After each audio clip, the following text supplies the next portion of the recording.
Okay, our next topic is that is parallel plate capacitor. Parallel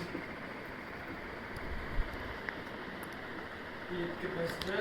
वैसे हम 3 app पे इसको डिस्कस कर चुके हैं, बट काफ़ी बच्चों को डाउट्स थे, तो मैं इसको एक बार दोबारा से एक्सप्लेन कर रहा हूँ। तो इस वीडियो में हम इसको parallel plate capacitor, combination of parallels के न्यूमेरिकल्स करेंगे और देखेंगे कि क्या है पैरेलल प्लेट कैपेसिटर। से पहले हमने कैपेसिटेंस में क्या पढ़ा था, दैट इज हमने एक फॉर्मूला पढ़ा, that is C is equals to Q by V। Capacitance का ये फॉर्मूला था और हमने बोला कि जो कैपेसिटेंस है, capacitance do not depend upon Q and V, और ये हमेशा डिपेंड करती है मीडियम पे। ठीक है, तो कैपेसिटेंस है आपकी मीडियम पे डिपेंड करती है, जो कि यूनिट्स हमने पढ़े थे, दैट इज फैरेड। अगर आप ये कर चुके हैं तो आप इसको आगे फॉरवर्ड करके आगे के जो क्वेश्चंस हैं वो कर सकते हैं, है ना। तो हमने कैपेसिटेंस का ये फॉर्मूला पढ़ा था, and depends upon the medium air, और बहुत से अलग अलग परमिटिविटी कांस्टेंट के ऊपर भी डिपेंड करती है ना, लेंथ के ऊपर डिपेंड करती है, not on the potential end voltage. इसके अलावा हमने एक चीज पढ़ी थी, that is energy stored in energy या वर्क डन निकाल के दिखाना था मैंने आपको स्फेरिकल कैपेसिटर्स के बीच में। मैंने कहा था स्फेरिकल समझना बहुत जरूरी है, उसी से रिलेटेड हमारा क्या है पैरेलल प्लेट कैपेसिटर्स है। तो हमने स्फेरिकल के बीच में मैंने वर्क डन निकाला था, और वर्क डन होता है चेंज इन पोटेंशियल एनर्जी के इक्वल, जिसका जो फॉर्मूला आया था आपके पास वो आया था Q²/2C, और जिसको हम अलग अलग तरीके से भी लिख सकते हैं। यहाँ पर हम Q और V की वैल्यू को चेंज कर करके हमारे पास दो फॉर्मूले बनते हैं, दैट इज एक बनेगा आपके पास that is half CV², and एक आपके पास बनेगा दैट इज हाफ Q। तो जिसके अकॉर्डिंगली आपको जैसे देखना है, जैसा आपके पास न्यूमेरिकल होगा, आपने उसी बेसिस को यूज करना है। तो इसके बाद हमारे पास आया था पैरेलल प्लेट कैपेसिटर, क्योंकि मैंने आपको पहले भी बताया जैसे कैपेसिटर जो होते हैं एनर्जी स्टोर करके रखते हैं, कि फैंस में, मोटर्स में यहाँ पर यूज होता है। जब आपको एकदम सडन किसी चीज को स्टार्ट देना होता है तो बहुत ज्यादा करंट जो है यूज होता है, तो वहां पर कैपेसिटर का रोल होता है। तो हम कैपेसिटर्स की जब हम बात करते हैं तो हमारे पास अलग अलग टाइप्स के आते हैं, जैसे कि मैंने बोला स्फेरिकल पैरेलल प्लेट कैपेसिटर्स है ना, या सिलेंड्रिकल कैपेसिटर, तो अलग अलग तरह के। जनरली एग्जाम में हमें जो आता है वो पैरेलल प्लेट कैपेसिटर, जिसका जो सिंबल है हम बेसिकली ऐसे दिखाते हैं पैरेलल प्लेट कैपेसिटर का, ऐसे। तो बट इसकी जो डिस्ट्रीब्यूशन है, या इसके लिए जो एनर्जी स्टोर है, एनर्जी स्टोर यही आएगी। तो मैं आपको बताऊं, जो एनर्जी स्टोर का रिलेशन है वो यही आएगा, चाहे वो कोई भी कैपेसिटर हो, चाहे स्फेरिकल कैपेसिटर है, चाहे वो आपका पैरेलल प्लेट कैपेसिटर है, चाहे वो आपका सिलेंड्रिकल कैपेसिटर है, एनर्जी या वर्क डन जो आता है वो यही आएगा, है ना। लेकिन कैसे आएगा, हम जैसे स्फेरिकल में आया तो ऑलमोस्ट सिमिलर है ना, बट पहले हमें इसको डीपली स्टडी करना है ना। तो इसको देखते हैं हम पैरेलल प्लेट कैपेसिटर्स में कि कैसे बनेगा इसका part.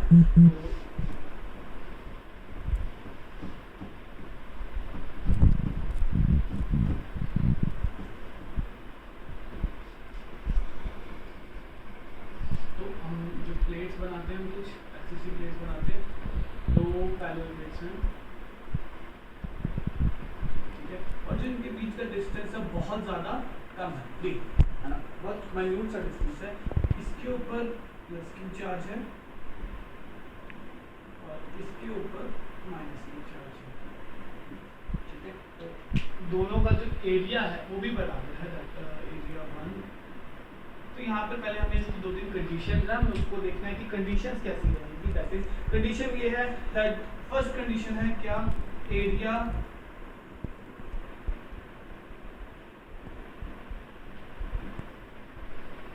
Area should be same, area दोनों का क्या होना चाहिए, सेम होना चाहिए। सेकंड कंडीशन है charge should be same, but magnitude का फर्क है, बस यहाँ प्लस के होगा वहाँ माइनस के होगा, वैसे चार्ज जो वो भी सेम है, बट इक्वल मैग्नीट्यूड, तो charge should be same. And हम जो यहाँ बात कर रहे हैं, हम बात कर रहे हैं इनफाइनाइट प्लेट्स की। तो ये ध्यान रखना ये वर्ड क्यों आया, इनफाइनाइट प्लेट इसलिए आया बिकॉज d is small। हम d को बहुत छोटा मानते हैं, अगर यहाँ से कोई हम छोटी चीज को देखिए तो उसके लिए ये प्लेट क्या है, बहुत बड़ी है। तो इनफाइनाइट का मतलब हमेशा ही हम ये नहीं बोलते कि हम स्पेस की बात कर रहे हैं। इनफाइनाइट का मतलब हमेशा कि किसी पॉइंट ऑब्जेक्ट के लिए, जैसे अब ये पॉइंट ऑब्जेक्ट है, इसके लिए ये लाइन बहुत बड़ी है, इसके लिए इन्फिनिटी है ना।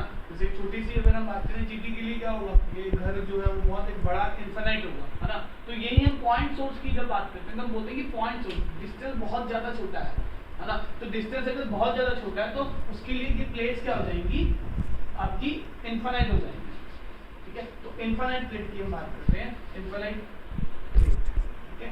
तो इसके बाद आपका क्या आएगा, जैसे कि तो ऑब्वियसली जितना ज्यादा डी, हम यहाँ ये बोलते हैं कि डी शुड बी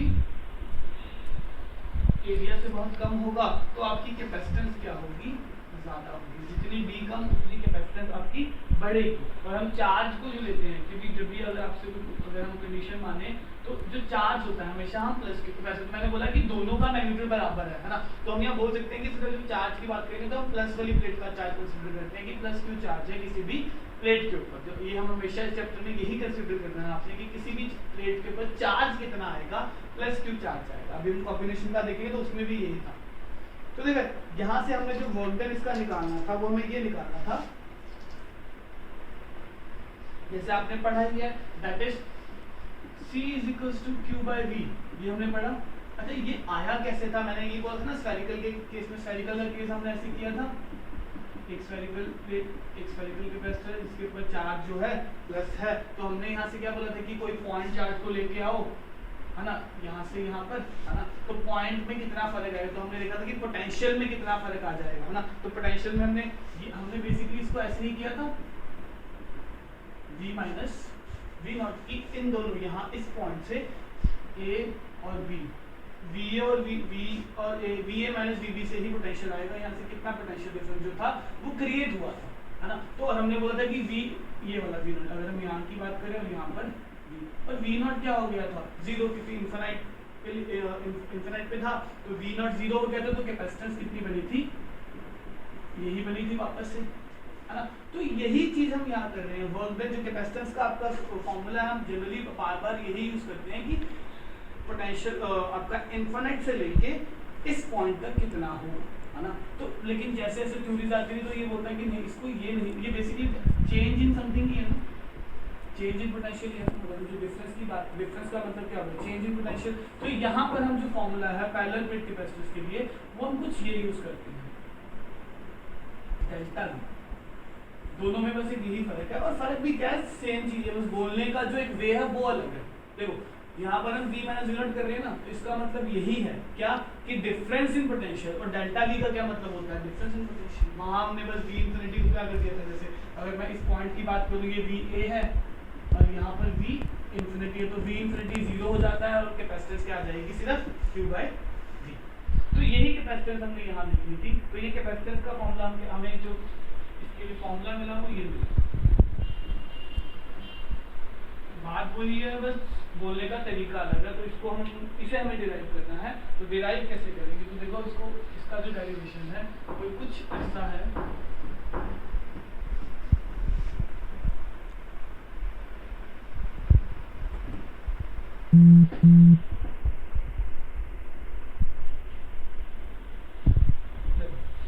हमने बोला कि अगर यहाँ से हम चार्ज को शिफ्ट करना शुरू करते हैं तो यहाँ पर कुछ ना कुछ इलेक्ट्रिक फील्ड इंटेंसिटी और आपका सरफेस चार्ज डेंसिटी का एक फॉर्मूला बना था। तो इलेक्ट्रिक फील्ड इंटेंसिटी कितनी होगी, अगर यहाँ पर मान लो ऐसे इलेक्ट्रिक फील्ड है ना, तो हमें पता है जैसे कि सिग्मा क्या होता है, surface charge density,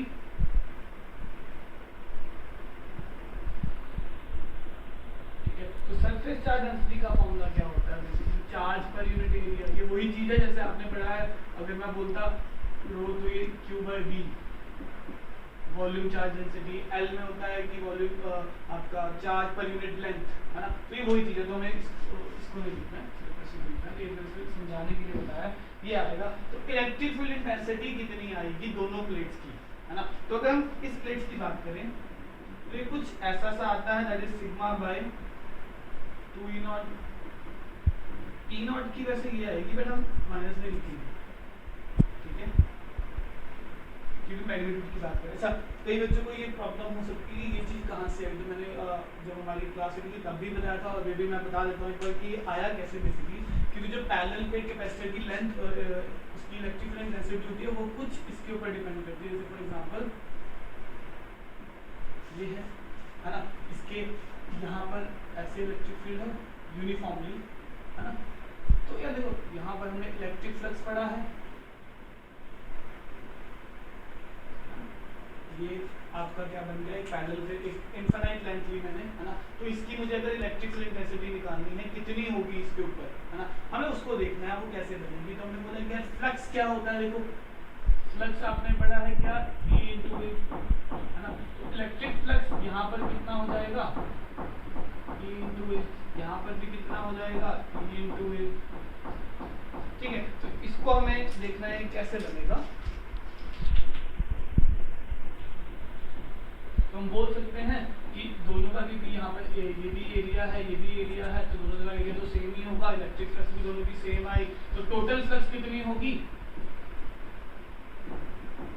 total flux will be EA plus EA, that will be 2 into EA, ये आ जाएगी आपकी टोटल फ्लक्स। अब चार्ज इनक्लोज की अगर हम बात करें, यहीं से चार्ज इनक्लोज में होगा, चार्ज इनक्लोज कितना होगा, सिग्मा इनटू, है ना, या सरफेस चार्ज डेंसिटी, इस पूरे सिलेंडर की सरफेस चार्ज डेंसिटी कितनी होगी, that is sigma is equals to Q by A, और आप बोल सकते हैं कि चार्ज इनक्लोज कितना हो गया, Q is equals to sigma into A, ठीक है। तो ये आ गया आपका चार्ज। अब हमने यही चीज हमने यहाँ से पढ़ी, that is sir according to Gauss law, है ना। गॉस लॉ ने क्या बताया, इलेक्ट्रिक फ्लक्स क्या होती है,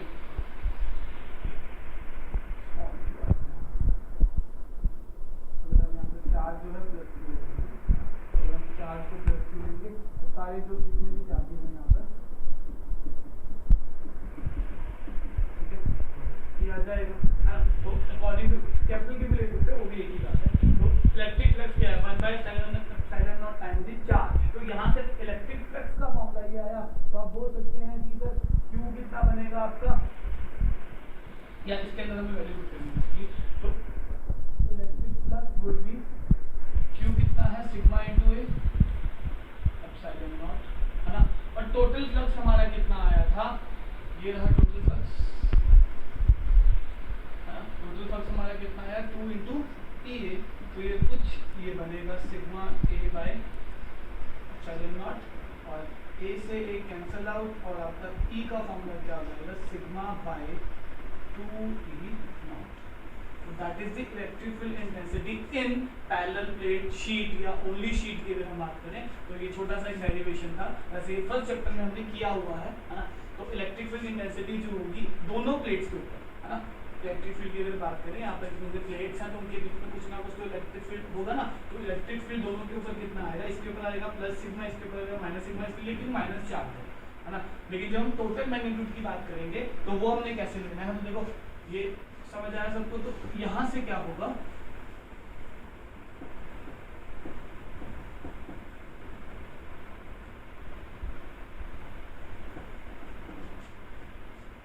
यहां से अगर हम E नेट की बात करें, तो E जो नेट होगा आपका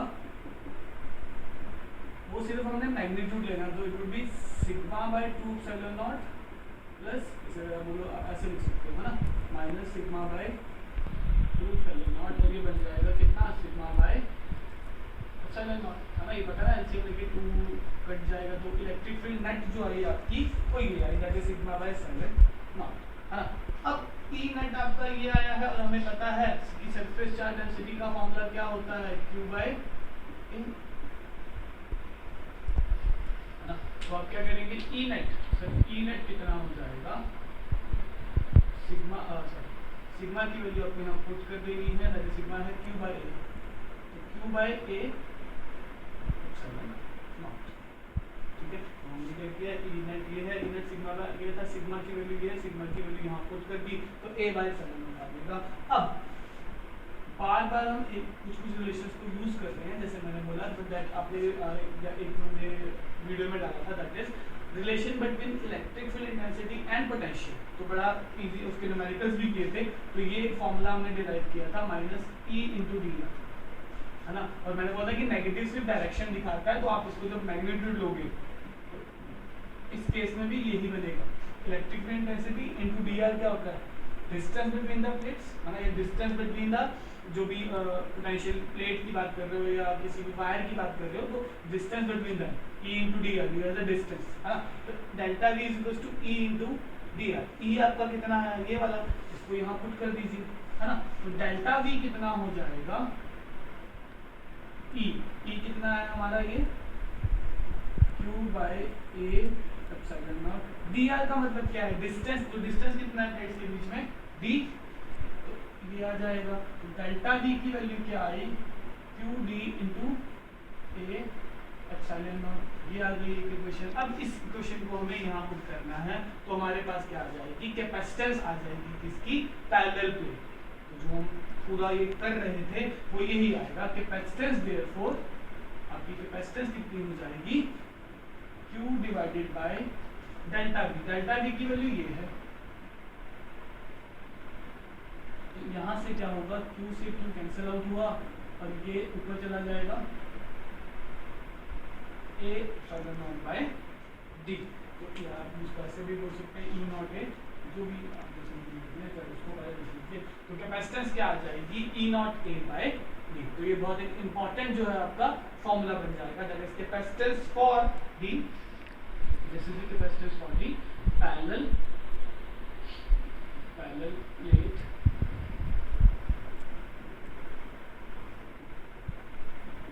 कैपेसिटर्स। तो और यहाँ से भी आप देख सकते हैं, देखो जो मैंने स्टार्टिंग से हम एक ही चीज पर चल रहे हैं कि कैपेसिटेंस कभी भी चार्ज के ऊपर नहीं डिपेंड करता, कैपेसिटेंस ऑलवेज, देखो यहाँ किसके ऊपर डिपेंड कर रहा है, एरिया, डिस्टेंस क्या होगा, लेंथ आपकी, है ना, E नॉट परमिटिविटी कांस्टेंट, तो वही है ना, जैसे एयर और वैक्यूम, किस आपने प्लेट्स को किस वैक्यूम में रखा है, एयर में रखा, कैसे रखा है ना, तो E नॉट कभी भी C जो है उसके ऊपर डिपेंड नहीं करता, ठीक है। तो ये कैपेसिटेंस का फॉर्मूला आया आपके पास पैरेलल प्लेट कैपेसिटेंस की, है ना। तो इसको समझेंगे और इसके न्यूमेरिकल्स करेंगे। नेक्स्ट हमारे पास जो इसका रिलेशन आएगा, जैसे हमने बोला कि that is energy stored in a charge capacitance, है ना, वो हमें लिखना है, ठीक है। तो इसे देखते हैं।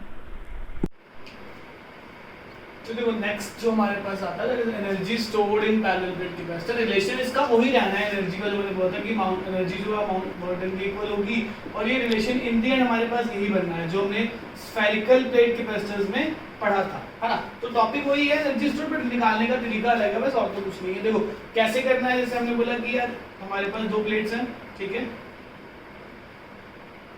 वही दोनों के बीच में डिस्टेंस दी है, यहाँ पर सारे जो है पॉजिटिव चार्ज हैं, है ना, यहाँ पर सारे नेगेटिव चार्ज हैं। तो देखो होगा क्या, हम बेसिकली हम यहाँ पर क्या करते हैं, हम बोलते हैं कि जैसे कि नेगेटिव चार्ज है, तो ये क्या करेगा, जैसे अगर हम ये बेसिकली हम खुद कर रहे हैं ये चीज, जैसे हम यहाँ नेगेटिव चार्ज से उठा के हम पोटेंशियल डिफरेंस क्रिएट कर रहे हैं, मैं इसको एक चार्ज दूंगा, मैंने जैसे मान लो एक चार्ज दिया, फिर मैंने दो चार्ज दिए, फिर एक तीन चार्ज दिए, लेकिन एक टाइम ऐसा आएगा ना जब इसके पास चार्ज जो है प्लेट के पास खत्म होने हो जाएंगे, तो जब इसके पास खत्म होने लगेंगे तो हमें वर्क डन, बेसिकली हमें चार्ज देने में मुश्किल आएगी, है ना, क्योंकि अगर इसके चार्ज जो खत्म हो रहे हैं, है ना, तो उन बाकी चार्जेस को निकालना क्या हो जाता है, मुश्किल हो जाता है। तो वहां पर हमें क्या करना पड़ता है, अमाउंट ऑफ वर्क डन करना पड़ता है ना, क्योंकि स्टार्टिंग में क्या दोनों का मैग्नीट्यूड बराबर है ना। तो जब होगा क्या कि जब हम इसके चार्ज उठा के देने शुरू कर देंगे इसको, है ना, तो यहाँ पर जो चार्ज रह जाएंगे, है ना, उनको निकालना क्या होता है, मुश्किल होता है। तो वहां पर हम क्या करते हैं, हम अमाउंट ऑफ वर्क डन करते हैं,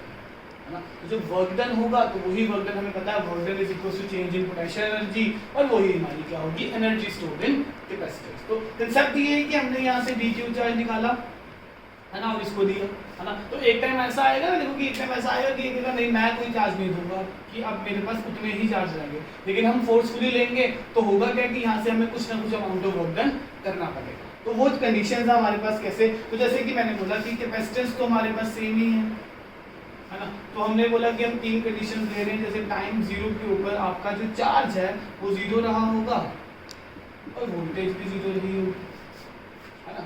तो और टाइम t के ऊपर कैपेसिटेंस जो है आपकी वो कितनी हो जाएगी, दैट इज आपने जो चार्ज दिया इसको प्लस क्यू चार्ज दिया है ना, और वोल्टेज जो है आपकी that will be delta we से वी हो गई। कैपेसिटेंस यहाँ पर भी सी है, कैपेसिटेंस क्योंकि इनके ऊपर डिपेंड ही नहीं करती तो वो तो सी ही रहेगी, है ना। थर्ड कंडीशन मैंने बोला जब फुल चार्ज हो गया, है ना, कि टाइम इन्फिनिटी, कुछ टाइम के बाद, अच्छा डेल्टा वी हमने ये फॉर्मूला लिखा था, है ना, डेल्टा वी का फॉर्मूला यहाँ से क्या आएगा, क्यू बाई सी, को इसको हम क्यू बाई सी भी लिख सकते हैं, है ना। फिर ये इसका यहाँ पर है ना, प्लस के चार्ज दिया तो यहाँ से डेल्टा वी, ये मैं कैपिटल वी लिख रहा हूँ, और इसको हम क्या लिखेंगे, क्यू बाई सी। अब जो कैपेसिटेंस है वो क्या हो जाएगी, पूरी हो जाएगी, चार्ज क्योंकि क्यू हो चुका है ना यहाँ पर, तो Q by capital C, capacitance same ही रहेगी, है ना। तो हमने ये काम किया, बेसिकली हम क्या कर रहे हैं कि हम स्टार्टिंग में चार्ज दे रहे थे, फिर चार्ज देते हमें क्या हुआ कि यार वर्क डन भी बनाना पड़ेगा, वर्क डन करना पड़ेगा हमें, क्योंकि जब ये स्ट्रांग हो जाएगा तो इसमें चार्ज नहीं देगा, तो हमें वर्क डन करना पड़ा, amount of work done should be done. So हमें हम यहाँ बेसिकली मैं सेकंड कंडीशन ले रहा हूँ, आप थर्ड भी लेके कर सकते हैं क्वेश्चन को। तो हमने बोला ठीक है वर्क डन जो होता है हमें पता है, work done is equal to change in PE, potential energy, आपको पता है, और कैसे निकालते हैं आपको पता है। अब ऑब्वियसली हमने पढ़ा है delta we, work done, voltage किसके इक्वल होता है, work done by external force per unit charge. तो आप वर्क डन कैसे लिखोगे, डेल्टा वी इंटू की क्यू, और क्यू की वैल्यू अगर हम डेल्टा वी यहाँ से ले रहे हैं तो that would be Q by सी।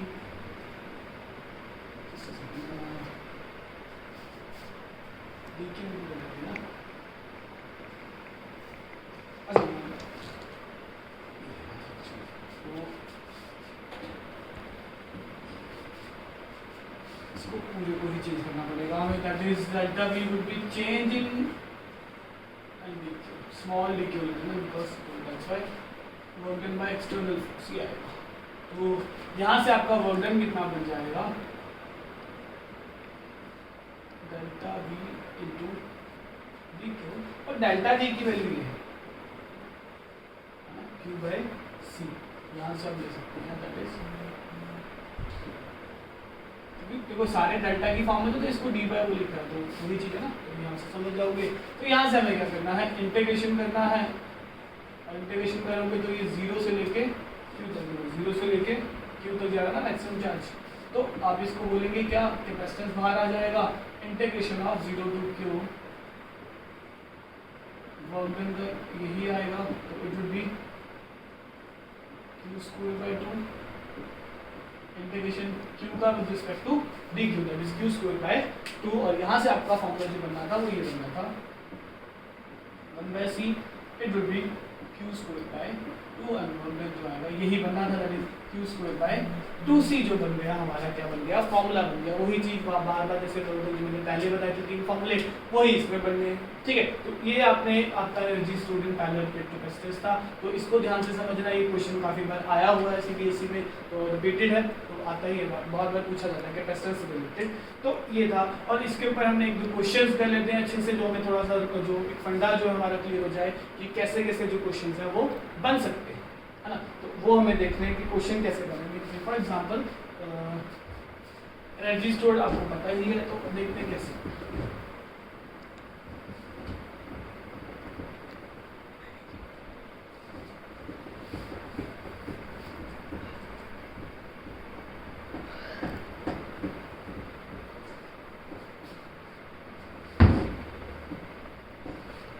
तो फिर अभी तक जो हमारे पास फॉर्मूलाज आए ना, जो एक फॉर्मूला हमारे पास कैपेसिटेंस का आया, ये वाला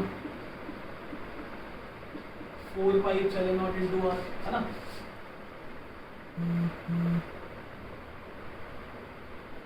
ये में सब पहला फॉर्मूला ये आया था, है ना। फिर आया capacitance is equal to Q by V, है ना। थर्ड आपके पास आया एनर्जी स्टोर्ड का जो फॉर्मूला है ना, that is delta u is equals to q square by 2c, और इसको आप अलग अलग तरीके से लिख सकते थे, half into C B square और हाफ इंटू क्यू, है ना, अलग अलग तरीके का। और फिर हमने फोर्थ निकाला capacitance in parallel plate, that is C is equals to E naught A by D। ये हमारे पास एक रिलेशन बना था कैपेसिटेंस इज इक्वल्स टू, अभी तक इस चैप्टर में हमने यही वो किए हैं ना, E naught A into by this capacitance in parallel plate C is equals to की, और पहला फॉर्मूला हमने पढ़ा था 4 पाई एप्सिलॉन नॉट R का, तो वो भी हमने जैसे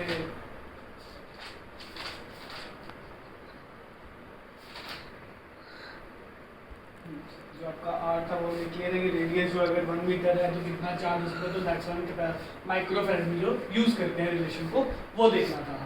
सो ये चीज़ यहाँ पर हमें 4 न्यूमेरिकल्स हैं, तो 4 फॉर्मूलाज हैं। तो पहला जैसे अब मैंने क्वेश्चन बोला था कि अगर मान लो न्यूमेरिकल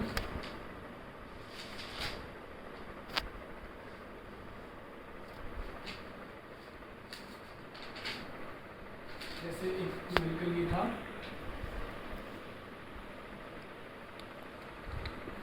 ये प्लेट है जो कि फिक्स्ड है, इसके ऊपर प्लस क्यू चार्ज है ना, और यहाँ पर एक प्लेट है डिस्टेंस दी है, इसके ऊपर नेगेटिव चार्ज है माइनस क्यू। तो मैंने बोला कि पहले ही फिक्स्ड है, पहले ही डिस्टेंस डी था, है ना। कुछ देर बाद मैंने क्या किया, ये तो फिक्स्ड ही है ना, मैंने डिस्टेंस बढ़ा दिया, है ना। डिस्टेंस बढ़ाने से एक मान लो मैंने इतना डिस्टेंस बढ़ा दिया तो ये प्लेट यहाँ आ गई, है ना, साइज बढ़ गया, चलो कोई बात नहीं, है ना। ये प्लेट यहाँ आ गई नेगेटिव वाली, और यहाँ पर प्लस। तो मैंने बोला जो डिस्टेंस है बेसिकली वो आपका डबल हो गया, तो क्या कैपेसिटेंस के ऊपर फर्क पड़ेगा, है ना, ऑब्वियसली पड़ेगा ना। देखो हमारे पास ये फॉर्मूला है E naught A by D, तब यहाँ पर थी तो कैपेसिटेंस कितनी हो जाएगी, E naught A, जितना दोनों का एरिया सेम है ना, एरिया इज सेम। वैसे ये जनरली हमें पता ही होता है कि क्योंकि पैरेलल प्लेट की बात कर रहा है तो दोनों प्लेट्स का एरिया, मैंने कंडीशंस में ही बताया था कि एरिया शुड बी सेम, है ना। तो पहले की कैपेसिटेंस कितनी आएगी, अच्छा पूछ यहाँ पर है कि फाइंड दी चेंज इन, आपको बोलेगा बट एनर्जी के अंदर कितना चेंज हुआ, है ना। तो अगर एनर्जी, अगर हम इसकी कैपेसिटेंस बात करें, इस वाली कंडीशन की कैपेसिटेंस की बात करें, तो कुछ ऐसा आएगा E naught A by D, है ना। अब इसकी बात करते हैं, अगर इसकी बात करेंगे तो जो आपका चार्ज बनेगा basically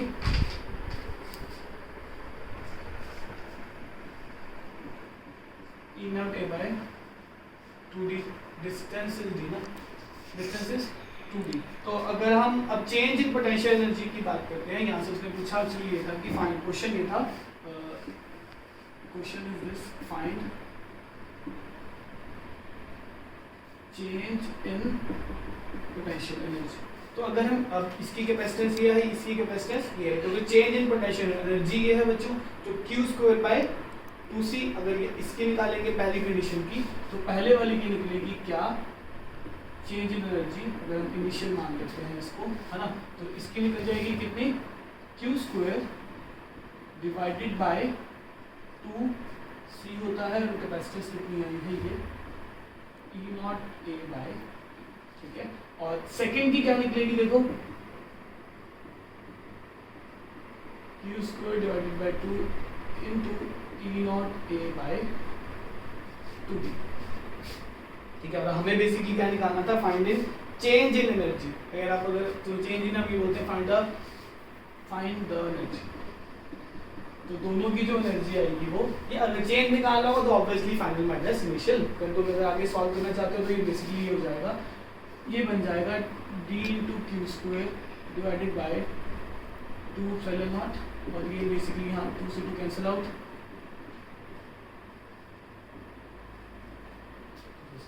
this minus 1 minus half, तो हाफ ही आएगा बेसिकली, है ना। तो 1 माइनस हाफ ही हो जाएगा ना, ये 1 है पूरा और ये हाफ है, बाकी वैल्यू सेम है, तो आंसर जो चेंज इन पोटेंशियल एनर्जी पूछेगा तो हाफ ही आंसर आएगा, यही आंसर है बेसिकली आपका, ठीक है। तो ये था क्वेश्चन जैसे इसके बारे में, है ना। और हमने जब 3 ऐप हम यूज़ कर रहे थे तो मैंने 2 न्यूमेरिकल्स बताए थे आपको, है ना, वो ट्राई कीजिएगा। जनरली मुझे एक्चुअली बेसिकली मैं चाह रहा हूँ कि आप कॉम्बिनेशन वाले जल्दी करें, ठीक है। तो ये था इसके बारे में। आप फॉर्मूलाज देख सकते हैं कि अभी तक हमारे पास ये 4-5 फॉर्मूलाज हैं, ठीक है। तो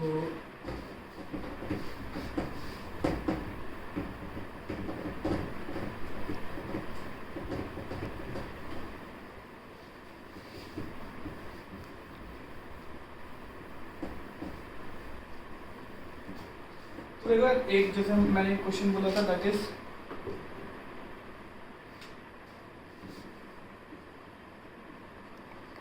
calculate the capacitance find the calculate the capacitance of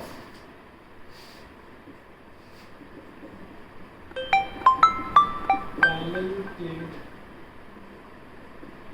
capacitor of circular disc of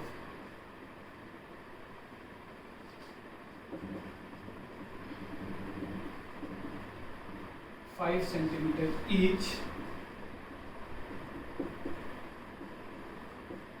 अगर दोनों के बीच का जो सेपरेशन है सेपरेशन बिटवीन द प्लेट्स और उनके जो बीच का सेपरेशन है वो 1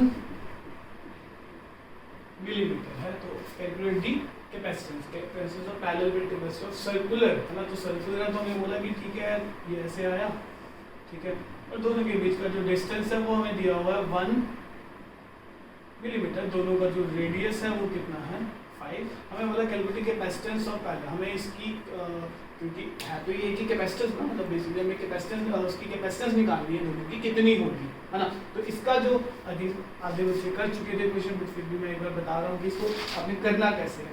तो रेडियस जो है हम कितना लेंगे, हमें रेडियस दिया हुआ है 5 सेंटीमीटर, सबको मीटर्स में चेंज कर लीजिए, इट वुड बी 0.05 मीटर और डिस्टेंस 1 मिलीमीटर है ना। तो ये कितना हो जाएगा बेसिकली आपका 10⁻³ मीटर। कैपेसिटेंस निकालनी है, देखो कैपेसिटेंस निकालने का सिंपल सा फॉर्मूला है हमारे पास, that is E not by, क्योंकि उसने खुद बोला है पैरेलल तो E नॉट बाय D। तो E नॉट की वैल्यू मैंने बोली थी, हमने गॉस लॉ में स्टार्टिंग में पढ़ी थी कि ये परमिटिविटी कांस्टेंट की वैल्यू इज 8.85 × 10⁻12, वो आपने यहाँ रखनी है। एरिया क्योंकि सर्कुलर की बात कर रहा है तो पाई आर स्क्वायर यूज होगा, है ना, तो वो आपने ध्यान रखना है बच्चों, E naught A × pi R square by D। तो E नॉट की वैल्यू है 8.85 × और रेडियस हमें कितना दिया है, दैट इज 0.05, ठीक है। Distance is 10⁻⁻3। तो इसको सॉल्व कर लेना है ना। तो ज़्यादा पहले भी कर चुके हैं तो मैं ज़्यादा टाइम नहीं वेस्ट करूँगा। इसका आंसर कुछ इतना आएगा 0.69 × 10⁻10⁵। ये इसका बेसिकली आंसर है, ठीक है। और एक क्वेश्चन हमने किया था दैट इज ऐसा ही सेम क्वेश्चन था कि हमें बोला गया था कि a parallel plate capacitor consist of, ये देख लेते हैं, है ना। ये समझ आया सबको कि सिर्फ पैरेलल प्लेट था तो कैपेसिटेंस का फॉर्मूला ये था। तो अभी तक हम ज़्यादा नहीं कर रहे हैं, 4 ही फॉर्मूला है हमारे पास, जिसमें से पहले के ऊपर इतना जल्दी कुछ नहीं आता, बाकियों के ऊपर एनर्जी स्टोर या कैपेसिटेंस के ऊपर आपसे पूछा जा सकता है। कैलकुलेशन का कोई जरूरत नहीं है, अगर आप यहाँ तक भी छोड़ते हैं, अगर आपको एग्जाम में लगता है कि इतना टाइम नहीं है तो आप यहीं तक छोड़ के बाद में कैलकुलेशंस को देख सकते हैं, ठीक है। तो एक नेक्स्ट क्वेश्चन जो था हमारे पास वो ये था, that is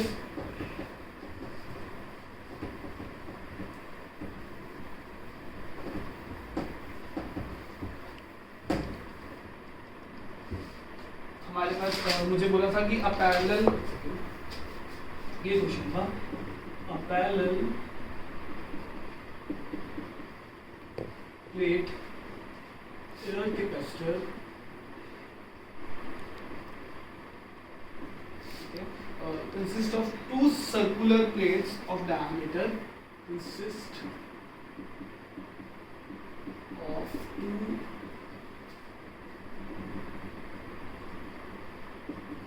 circular plates of diameter 8 centimeter. At what distance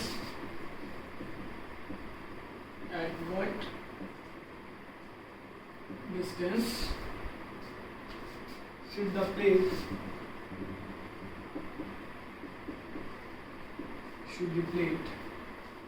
held so as to have the same capacitance as that of sphere diameter 20 centimetre. तो वैसे हमने किया था एक क्वेश्चन है ना, फिर भी एक बार देख लेते हैं अगर किसी बच्चे का रहता हो या किसी को नहीं समझ आया हो टीम ऐप। तो हमने बोला कि पैरेलल एक कैपेसिटर है जिसका एक capacitor consist of two circular plates, जिससे वही दो सर्कुलर प्लेट्स हैं और जिनके बीच का जो डिस्टेंस है वो है डिस्टेंस ही तो निकालना है हमें बेसिकली। डायमीटर गिवन है 8, ये है ना। कितना at what distance should the plate should be held, कि इनको कितने डिस्टेंस पे रखा जाए है ना, to have the same capacitance की जो इसकी कैपेसिटेंस की वैल्यू आए है ना, वो कितनी आए, same that of a sphere diameter. एक स्फीयर है अकेला है ना जिसका डायमीटर 20 है, इसकी कैपेसिटेंस और इसकी कैपेसिटेंस क्या है, सेम है ना। तो देखो पैरेलल प्लेट की कैपेसिटेंस क्या होती है E0a/d। और नॉर्मल अगर हम बोलेंगे किसी स्फीयर की निकालनी है तो हम क्या बोलते हैं, that is capacitance is equal to 4πε0 है ना। तो दोनों की कैपेसिटेंस को क्या करना था, हमें इक्वेट करना था। इसको रेडियस से भी कर सकते थे। देखो यार यहाँ रेडियस कितना हो जाएगा 10, डायमीटर 20 है ना, और यहाँ पर डायमीटर कितना है 8 है, तो रेडियस आ जाएगा 4। आपको इन दोनों को इक्वेट करना है और आपको स्मॉल डी की वैल्यू निकालनी थी है ना। तो जब हम इन दोनों को इक्वेट करेंगे तो ये कुछ ऐसा हो जाएगा। अच्छी बात ये हुई कि E0 और E0 कट गया, आपके पास जो वैल्यू बचेगी बच्चों वो बचेगी, दैट इज यहाँ लिख देता हूँ, that is D should be, D वहाँ जाएगा और 4πr नीचे है ना। तो यहाँ से मेरी चीज़ और होगी, दैट इज एरिया, क्योंकि क्या है ये स्क्वायर है ना, नहीं सर्कुलर डिस्क, तो एरिया इज पायर स्क्वायर। अच्छा इसको आप लिख सकते हैं पायर, स्मॉल और लिख लीजिए आपको कंफ्यूजन ना हो, ठीक है। यहाँ से पाई और पाई कट गया, रेडियस इसका 4 इंटू रेडियस इसका कितना है 10, बेसिकली कितना हो गया, ये से कट गया तो 4/10, दैट इज कितना होना, अच्छा ये सेंटीमीटर में था, सॉरी ये सेंटीमीटर में था, इसको मीटर में कर लीजिएगा, ये भी सेंटीमीटर में था, तो ठीक है हमने सेंटीमीटर में निकाल दिया आंसर 0.4 सेंटीमीटर। आप इसको चेंज कर सकते हैं मिलीमीटर्स में और मीटर्स में अगर आप चेंज करना चाहें है ना, तो ये आ जाएगा आपका 0.4 सेंटीमीटर इज दी आंसर। तो ये थे हमारे न्यूमेरिकल्स। आप और न्यूमेरिकल्स में आप ट्राई कि मैं PDF भेज सकूँ आप लोगों को, पहले आप ये वीडियो देख लेना, उसके बाद न्यूमेरिकल्स की एक स्पेशल वीडियो मैं आपको वीडियो नहीं PDF जो है भेज दूंगा, आप देख लीजिएगा कोशिश को कैसे करना है, ठीक है। तो ये थे हमारे क्वेश्चन। नेक्स्ट जो टॉपिक हमारा वो आ जाएगा आपका कॉम्बिनेशन के अच्छे न्यूमेरिकल्स हैं वो करेंगे एक बार है ना, तो ये देखते हैं।